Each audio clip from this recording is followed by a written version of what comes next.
con 31 minutos y nosotros ya nos encontramos en nuestro segmento de entrevistas. Agradecemos la presencia del doctor Esteban Ron, abogado, analista político. Pues haremos ahora un análisis de los precandidatos. Muy buenos días, doctor. Muchísimas buenos días, Andrea. Gracias por la invitación, Lautaro. Buenos días. Buenos días. Este fin de semana, como ya lo comentábamos en la mesa, ha sido bastante movido respecto de los perfiles que ya se presentan para estas precandidaturas para agosto de este año. ¿Cómo los ha visto usted? ¿Qué opinión le amerita a estos perfiles que ya se han puesto en la palestra? Bueno, dentro de la palestra nosotros estamos viendo, creo que 3 efectos con los candidatos. Candidatos que ya tienen una trascendencia de carácter político, que ya han manejado y creo que han estado dentro de la palestra política con ciertas organizaciones políticas, aunque las propias organizaciones políticas los desconocen como candidatos aún. Entonces ese es como que el primer grupo de candidatos que nosotros tenemos.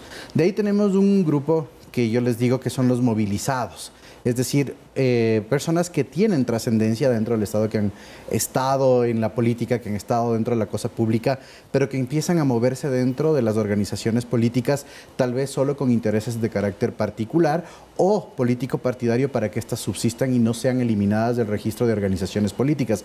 Y esto cae dentro de la figura del transfugismo político. Entonces, esa es la segunda característica que veo dentro de los posibles candidatos.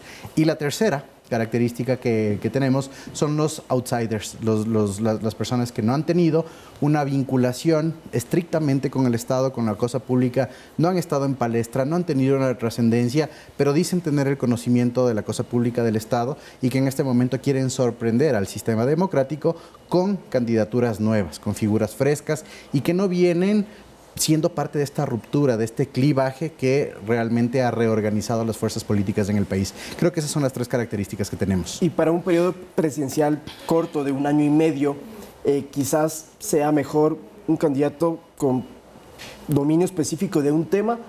Se lo pregunto porque pareciera que algunos partidos políticos prefieren como calcular el 2025 antes que esta elección. Sí, yo creo que las organizaciones políticas, como tú bien señalas, Lautaro, van a hacer un cálculo de cara a las futuras elecciones, porque en el ambiente exacerbado que nosotros tenemos en el país, inestable institucional, económica y hasta socialmente, vendrían a ser candidatos fusibles, porque en 1 año, 4 meses, 1 año, 5 meses, es muy complicado que ellos puedan ejecutar una política pública o un plan de gobierno. Lo que tienen que hacer es un plan de contención priorizado con las necesidades estatales y ciudadanas del momento. Seguridad, empleo y ajuste fiscal. Y eso les va a tomar todo el tiempo, porque no van a poder reorganizar totalmente el Estado. Ahora bien, ¿qué pasa si fallan? El castigo que nosotros vamos a tener como ciudadanos es que en las siguientes elecciones, dentro de las elecciones ya ordinarias, tengan un voto contrario. Entonces es bastante complicado en ese sentido. Hay otros expertos, analistas en política que dicen que al contrario podrían tener éxito en este 1 año y medio y que incluso eso podría darles más tiempo para ser presidenciables para el 2025. ¿Usted está de acuerdo con eso? Esa es otra de las teorías. Si es que los candidatos son exitosos en este año, 3 meses, año, 4 meses, es una catapulta para el año 2025. Pero es complejo. Pero dadas las circunstancias sociales, yo lo veo bastante complicado, sociales principalmente, porque en este momento la reorganización y la reestructura del tejido social, que es la base del tejido político, va a tomar su tiempo en recomponerse. Además del tema de la credibilidad, no estamos hablando de una credibilidad hacia Andrea, hacia Lautaro, hacia Esteban, es una credibilidad hacia el Estado. En este momento, por ejemplo, la credibilidad hacia la Asamblea Nacional no existe como órgano.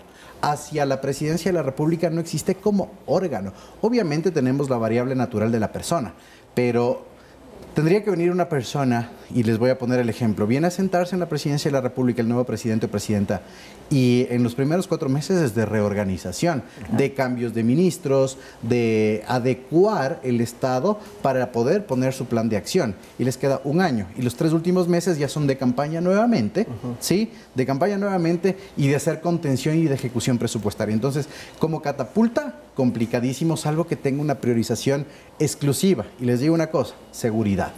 Y sí, ya vemos que uno de los candidatos dice tener el conocimiento, el equipo y demás, y que sabe el tema de seguridad. Está dando priorización al tema de seguridad, que es lo que tanto nos llama la atención en este momento. Usted mencionaba justamente que será corto el tiempo que pueden gobernar, muy fugaz, y lo mismo va a pasar con la campaña y con todo este proceso electoral, que en vez de tener sus plazos, que son a veces hasta de un año y un poco más. Ahora lo estamos hablando en 3 meses y la campaña, reitero, va a ser solamente una semana cuando antes era por lo menos un mes. ¿Eso cree que puede perjudicar? La campaña electoral tiene 2 efectos. El primero de ellos es dar a conocer a la ciudadanía el plan de gobierno. Yo creo que en ese sentido los candidatos y el Consejo Nacional Electoral van a tener que utilizar otro tipo de mecanismos que no sea la campaña como tal para dar a conocer ese plan de gobierno, pero nuevamente es un plan de gobierno contingente. Pero, perdón, ¿y el presupuesto debería ser menor también, doctor? No, definitivamente, Lautaro, el presupuesto va a ser mucho menos porque recordemos que la campaña electoral se lo hace a través del Fondo de Promoción Electoral financiado por el propio CNE. Pero en este sentido, ¿qué es lo que pueden dar a conocer en campaña electoral los candidatos? Darse a conocer como tal. Sí, porque en esa dispersión que existe, yo no sé quiénes van a ser efectivamente los candidatos, ¿no? Pero, por otro lado, los propios candidatos y el CNE, nuevamente, todos estamos hablando de contenciones, tienen que darnos un plan de trabajo, ¿sí? Y no es un plan de trabajo proyecto de aquí a 4 años, no es el plan nacional de desarrollo, ¿sí? No es el plan creando oportunidades, no es ese tipo de plan, es un plan de gobierno de 1.3 años con priorización y nada más que eso. Muy bien, ¿qué opina también, doctor, de las alianzas? Ya hemos visto este fin de semana que hay varias personas que fueron incluso candidatos para las presidenciales anteriores, también para los comicios de febrero pasado y que están yéndose por un solo candidato. ¿Cree que se logren consolidar? Ya hemos visto esta misma dinámica en otros procesos electorales. El sistema electoral y a través del Código de la Democracia tiene una estimulación de alianzas. Es por eso que vemos tantas alianzas. Y es una estimulación de carácter económico, pero también es una estimulación para no perder el registro de organizaciones políticas. ¿Qué es lo que sucede? Cuando una alianza electoral tiene sus números post-elecciones, este no es dividido proporcionalmente de acuerdo al número de participantes, sino un global es dividido hacia todas las organizaciones políticas. Entonces, digamos, en palabras coloquiales, se salvan de la eliminación por estar en alianza, ¿sí? Y además también el tema de la estimulación económica. Pero claro, en la actualidad tenemos casi o más de 300 organizaciones políticas participantes que si cada una de estas se pone a poner candidatos, la dispersión del voto va a ser absoluta. Y las organizaciones políticas que tienen voto duro, ¿sí? Hay una o 2 organizaciones políticas que tienen voto duro en ese sentido, pueden verse beneficiadas de esa gran dispersión que existe en el cúmulo de otros candidatos. Entonces se está tratando de compensar eso. O sea, lo ideal sería entonces, a ver, en las elecciones de 2021 hubo 16 candidatos. Ahorita que hablamos de precandidatos, se habla de por lo menos una decena. Sí. Lo ideal sería que sean 3, 4, 5. El número de candidatos responde al número de organizaciones políticas, ¿sí? Lo ideal sería tener, perdón, una recomposición del tema de organizaciones políticas y que estas efectivamente sean fiscalizadas por el CNE para que me arroje un número menor de candidatos, ¿sí? Ahora, mil disculpas, el número de candidatos tiene que ser en virtud también de la escala nacional y de los habitantes. Entonces, tener 17, 18 genera una dispersión. Lamentablemente, en este punto lo que nosotros tenemos que ver es buscar que efectivamente hay una consolidación de ideas, porque luego tiene una afectación de legitimidad de inicio. O sea, pero al país le conviene que sean menos candidatos. Menos candidatos. Claro. Lo que pasa es que cuando tenemos una dispersión y utilicemos ejemplos locales proyectados hacia lo nacional, Quito, ¿sí? Llegan con una legitimidad natural escasa. Es decir, no van a poder gobernar desde inicio. Y por más que exista una segunda vuelta electoral, no es que se apoya a un candidato, sino es que se vota por un menos peor, ¿sí? O se vota en contra de otra tesis. Entonces, en ese sentido, es cómo se dan las compensaciones y al Ecuador lo que le conviene en este momento es menos candidatos, pero consolidación de ideas y consolidación de propuestas en ciertas teorías a efectos de que no generemos ilegitimidad. Doctor, hemos hablado de los beneficios, los pro y los contra que tendrían los movimientos y los partidos políticos, pero ¿cómo deberían hacer para realmente pensar en lo que viene para el Ecuador?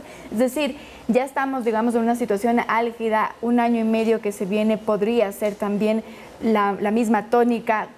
¿Qué recomendaciones políticas, incluso en el sentido social, para las organizaciones? Las organizaciones políticas, lamentablemente, por el sistema que nosotros tenemos, tienen que sí o sí presentar candidaturas, si no van a ser eliminadas, ¿sí? Ya vemos, como les decía, un candidato que ya es la clara expresión del transfugismo político y que solo está a efectos de salvaguardar al movimiento. ¿Qué es lo que puede suceder dentro de los partidos políticos? Es dos cosas. La primera de ellas es que realmente dejen de utilizar las figuras de candidatos invitados. Gracias. De candidatos invitados, ¿por qué?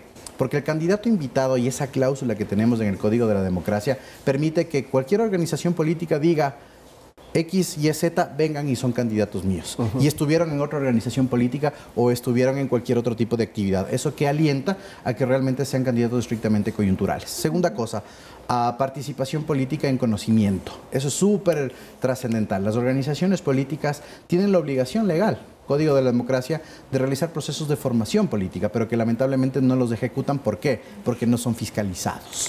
¿Sí? Entonces, les pongo un ejemplo clarísimo. A mí me suelen llamar y me suelen decir: ayúdanos con una capacitación. De acuerdo, ¿sí? De acuerdo, no hay ningún problema. Se les ayuda con una capacitación, pero me dicen: sí, hagámoslo por 10 horas. Una clase de 10 horas es muy complicado darla. Claro. ¿Sí? Necesita de mucha preparación, no es retórica y es conocimiento del Estado. Entonces, vemos ese déficit y que realmente lo alinean solo en las partes finales de su compensación cuando tienen que rendir cuentas. Y el otro tema es la militancia. Se requiere que los candidatos tengan una militancia dentro de una organización política. ¿Para qué? Para que por lo menos tengan la idealización del Estado de acuerdo a lo que la organización política propugna. Porque una persona que está siendo invitado no conoce la ideología de la organización política y no concibe la concepción del cómo tiene que funcionar el Estado según esa organización política para hacer la estructura, y ahí sí hablemos del tejido estatal, en lo político, en lo jurídico, en lo económico y en lo social. Y eso se puede notar quizás con el hecho de que los candidatos del 2021 van a ser muy pocos los que repitan para este 2023, y los que repiten, algunos de ellos quizás no sería con el partido que los auspició en el 2021. De seguro, de seguro. Nosotros ya estamos viendo, por ejemplo, que uno de los candidatos, que es el que más alianzas tiene, está repitiendo el tema presidencial, está repitiendo la candidatura, pero ahora tiene una coalición, ya no tiene una organización política única. Y por otro lado vemos otras organizaciones políticas que están tratando de cooptar, ¿sí? Candidatos que ya tienen un nombre y están tratando de cooptarlos a efectos de ¿qué? Solo de candidatización. Entonces le veo bien complicado y voy a tener que disentir con mis colegas que ven esto como una oportunidad hacia el 2021, ¿sí? Hacia el 2025, perdón. Gracias, Andrea, por la corrección, ¿sí? Lo veo bien complicado, porque nuevamente el 2025 puede haber otra vez transfugismo, ¿sí? E inclusive estoy escuchando yo ya voces de que son candidatos independientes o sin vinculación política partidaria. Pero ¿qué es lo que pasa en el Ecuador? No se permiten candidaturas independientes. Claro. ¿Sí? Entonces, complicada la situación, le veo. Mi última pregunta, y por honor al tiempo, doctor. Ok, hemos hablado de los presidenciables, pero ¿cómo va a ser esta Asamblea Nacional de 1 año y medio también? ¿Qué trabajo podemos esperar de ellos? Muy complicado, y yo creo que la fórmula de fiscalización de la Asamblea Nacional va a ser nula, ¿sí? Ya escuchamos al presidente de la República y vimos cómo se vació la figura del juicio político, ¿sí? 13 juicios políticos a funcionarios actuales, hacia atrás 8 más, ¿sí?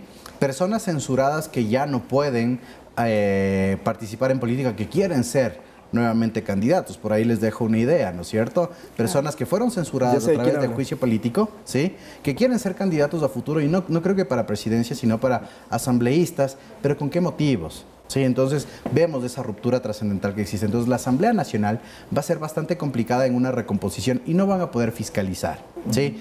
Tal vez priorizar el tema de la fiscalización en ciertas autoridades que realmente le deben al Ecuador, ¿de acuerdo? Y de ahí en producción legislativa, recordemos que un proyecto de ley orgánica, ¿sí? Que son los que realmente requiere el país, demora 1 año en tramitación. Claro, es un proceso largo. Sí, es un proceso largo. Claro, Andrea, es un proceso largo.